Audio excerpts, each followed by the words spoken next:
کیا ہو اگر ایک غریب لکڑہارا جنگل میں ایک ایسا راز کھول دے جو اس کی پوری زندگی بدل دے، اور وہ غلطی سے ایک خطرناک جن کو آزاد کر دے جو اس کی جان لینے پہ تل جائے۔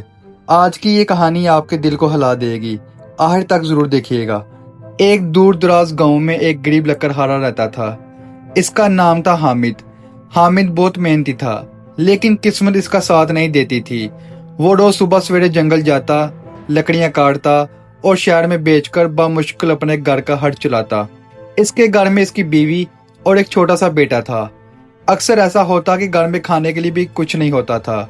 ایک دن اس کی بیوی نے آنکھوں میں آنسو لے کر کہا، حامد، کب تک ہم ایسے جیتے رہیں گے؟ ہمارا بچہ بھوکا سوتا ہے، کچھ کرو۔ یہ سن کر حامد کا دل ٹوٹ گیا۔ اس نے دل میں عہد کیا کہ آج وہ جنگل سے زیادہ لکڑیاں کاٹے گا۔ اس دن حامد جنگل کے ایک ایسے حصے میں پہنچ گیا جہاں وہ پہلے کبھی نہیں گیا تھا۔ وہاں اسے ایک پرانا ویران کنواں نظر آیا۔ کنویں کے ارد گرد عجیب سی خاموشی تھی، جیسے وقت رک گیا ہو۔ حامد نے سوچا شاید یہاں زیادہ لکڑیاں مل جائیں۔ جیسے ہی وہ کنویں کے قریب گیا، اسے اندر سے عجیب سی آواز سنائی دی، کون ہے؟ مجھے آزاد کرو۔ حامد چونک گیا، وہ ڈر گیا، لیکن تجسس بھی تھا۔ اس نے کنویں میں جھانکا تو اندر ایک پرانا لوہے کا صندوق نظر آیا۔ حامد نے بڑی مشکل سے صندوق کو باہر نکالا۔ وہ بھاری تھا اور زنگ لگا ہوا تھا۔ اس کے اوپر عجیب و غریب نشان بنے ہوئے تھے۔ حامد نے دل میں سوچا شاید اس میں خزانہ ہو، میری قسمت بدل جائے۔ بغیر سوچے سمجھے اس نے صندوق کھول دیا۔ جیسے ہی صندوق کھولا، ایک زوردار دھماکہ ہوا اور اس میں سے سیاہ دھواں نکلنے لگا۔ وہ دھواں آہستہ آہستہ ایک خوفناک شکل میں بدل گیا۔ وہ ایک جن تھا۔ اس کی آنکھیں آگ کی طرح سرخ تھی اور آواز بجلی کی گرج کی طرح بھاری تھی۔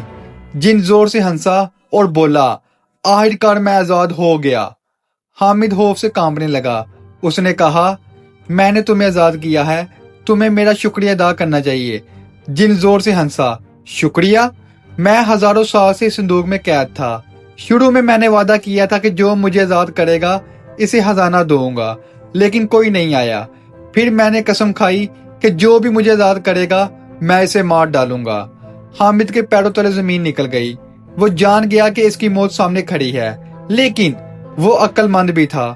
اس نے فوراً ایک چال چلی۔ وہ بولا، میں تمہاری بات پر یقین نہیں کرتا۔ اتنا بڑا جن اس چھوٹے سے صندوق میں کیسے سما سکتا ہے؟ جن غصے میں آ گیا، تم مجھے جھوٹا کہہ رہے ہو؟ حامد نے کہا، ہاں، اگر تم واقعی اس میں تھے تو دوبارہ جا کر دکھاؤ۔ جن نے غرور میں آ کر فوراً خود کو دھوئیں میں تبدیل کیا اور دوبارہ صندوق کے اندر چلا گیا۔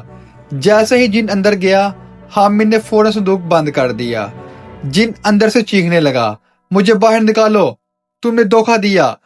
حامد نے گہری سانس لی اور کہا، تم مجھے مارنے والے تھے، میں اپنی جان کیوں دیتا؟ جن نے منت کی، معافیا مانگی، مجھے آزاد کرو، میں وعدہ کرتا ہوں کہ میں تمہیں نقصان نہیں پہنچاؤں گا، میں تمہیں دولت دوں گا۔ حامد نے سوچا۔ اس نے کہا، پہلے قسم کھاؤ کہ تم مجھے نقصان نہیں پہنچاؤ گے۔ جن نے قسم کھائی، تب جا کر حامد نے صندوق کھولا۔ جن آزاد ہوا، لیکن اس بار وہ پرسکون تھا۔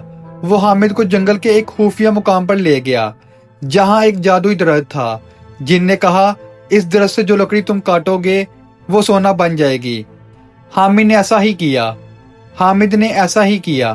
اس نے تھوڑی سی لکڑی کاٹی اور وہ واقعی سونے میں بدل گئی۔ وہ خوشی سے پاگل ہو گیا۔ اب وہ امیر ہو چکا تھا، اس کا گھر خوشی سے بھر گیا۔ لیکن حامد نے ایک بات کبھی نہیں بھولی، اگر وہ لالچ میں آ کر فوراً جن پر بھروسہ کر لیتا تو آج وہ زندہ نہ ہوتا۔ اس نے ہمیشہ عقل، صبر اور سمجھداری کو ترجیح دی۔ زندگی میں کبھی کبھی ہمیں ایسے فیصلے کرنے پڑتے ہیں جہاں ایک لمحے کی غلطی سب کچھ ختم کر سکتی ہے، لیکن اگر ہم عقل سے کام لیں تو مشکل سے مشکل صورتحال کو بھی جیت سکتے ہیں۔ اگر آپ کو یہ کہانی پسند آئی ہو تو ویڈیو کو لائک کریں، چینل کو سبسکرائب کریں اور کمنٹس میں ضرور بتائیں اگر آپ حامد کی جگہ ہوتے تو کیا کرتے۔ اللہ حافظ۔